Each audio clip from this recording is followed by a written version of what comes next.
Hi, I'm Nick Brown, pain specialist physiotherapist, and welcome to my YouTube channel. This is the second video in our Focus on Fibro series. In our last video, we spent time better understanding fibromyalgia, including its diagnosis, what causes it, and the common symptoms. Understanding the condition better and how it affects your body can empower you to make informed decisions about your own health. So if you haven't watched the first video, then go back and watch this first. Today we're going to dive into the things that can help manage the condition and enable you to live well with fibromyalgia despite there being no cure. Remember, this video is for general information only and is not intended to be used as individual medical advice. So many people that I see diagnosed with fibromyalgia feel like they're being told to just get on with it, and they often don't feel well supported or understood. However, I believe that there's a lot that can be done to improve your quality of life, and we're going to go through some strategies here today. It's important to remember that no two people with fibro are the same, so everyone that I see will have a personalised treatment approach based on their specific symptoms, their difficulties, their physical ability, and their goals, for example. No one treatment will be the answer, and it's important not to rely on any one approach, but that a range of strategies and tools with a focus on lifestyle modification is usually the most helpful way forward. And remember, this list today is not exhaustive. I would encourage you first of all to spend time thinking about how you prioritise the things that you do, how you plan in the various activities, and how you pace them or break them up into manageable sections.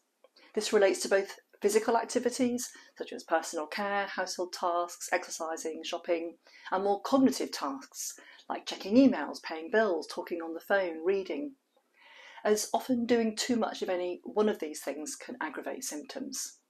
Planning in rest times in between activities, breaking up activities, and working out how much at the moment you can realistically do in any one day to better manage your energy levels and reduce pain flare-ups is a good place to start.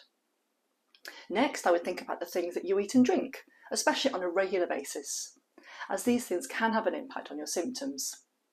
People with fibro often have a range of abdominal symptoms like bloating and nausea, and struggle with having enough energy to plan and prepare nutritious meals, and also weight gain is common. Making changes, therefore, is a challenge, but we are realising more and more that what we eat can affect our energy levels, impact the nervous and immune systems, through the link with the gut microbiome and the impact on neuroinflammation. So a diet, therefore, that reduces inflammation and promotes gut health can help improve symptoms. Reducing your intake of ultra-processed food is a good place to start, and moving towards a more Mediterranean style of eating has been shown to be the most helpful. As a physiotherapist, I also spend time focusing on general movement or exercise, which is another cornerstone of fibromyalgia management. This can be aerobic exercise, strength training, stretching, and it all has the potential to reduce pain and improve your physical functioning, i.e. the things that you're able to do. Often these need to be modified with fibro, so people that I see enjoy things like seated yoga, or they may start with a few repetitions or a few minutes of something, and hopefully over time this can be built up to gain the most benefit. No one exercise is better than another, so the emphasis should be on the things that you enjoy doing and are most likely to keep doing in the long term. So stress. This can also have a significant impact on symptoms, and people often report to me that they notice that when they feel more stressed, their pain is worse. Stress also impacts things like sleep, appetite, mood, motivation, and a much wider impact on health and our lives in general.